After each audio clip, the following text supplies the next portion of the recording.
नाज़िम डंडो मोहम्मद खान में बेले खाते जी ज़मीन ते कब्जे ख़िलाफ़ डीएफओ हसनैन रज़ा बलोच जी अॻवानी में ऑपरेशन करे 100 एकड़नि ते बीठल फसल फहिलायो वियो आहे। Sindh high court Sukkur bench जे हुकुम ते डंडो मोहम्मद खान जे खोखर ॿेले में कब्ज़ो कंदड़नि ख़िलाफ़ ऑपरेशन कयो वियो आहे। डिस्ट्रिक्ट फॉरेस्ट ऑफिसर डंडो मोहम्मद खान हसनैन रज़ा बलोच जी अॻवानी में पुलिस जी मदद सां ऑपरेशन कयो वियो। ऑपरेशन दौरान 100 एकड़नि ते बीठल फसल फहिलाए गैर कानूनी अदावतूं डाहे पट कयूं वयूं।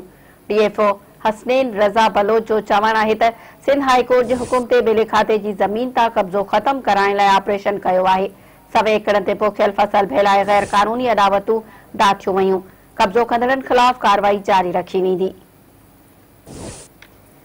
नाज़रीन, अहम ख़बर हिकु दफ़ो ॿीहर अव्हांखे ॿुधाईंदा हलूं त डंडो मोहम्मद खान में बेले खाते जी ज़मीन ते कब्ज़े ख़िलाफ़ डीएफओ हसनैन रज़ा बलोच जी अॻवानी में ऑपरेशन करे 100 एकड़नि ते बीठल फसल फहिलायो वियो आहे। Sindh high court Sukkur bench जे हुकुम ते डंडो मोहम्मद खान जे खोखर ॿेले में कब्ज़ो कंदड़नि ख़िलाफ़ ऑपरेशन कयो वियो आहे। डिस्ट्रिक्ट फॉरेस्ट ऑफिसर डंडो मोहम्मद खान हसनैन रज़ा बलोच जी अॻवानी में पुलिस जी मदद सां ऑपरेशन कयो वियो। ऑपरेशन दौरान 100 एकड़नि ते बीठल फसल फहिलाए गैर कानूनी अदावतूं डाहे पट कयूं वयूं।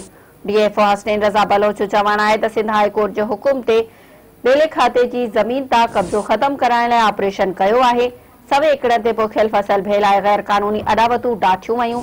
कब्ज़ो कंदड़नि ख़िलाफ़ कार्रवाई जारी रखी वेंदी।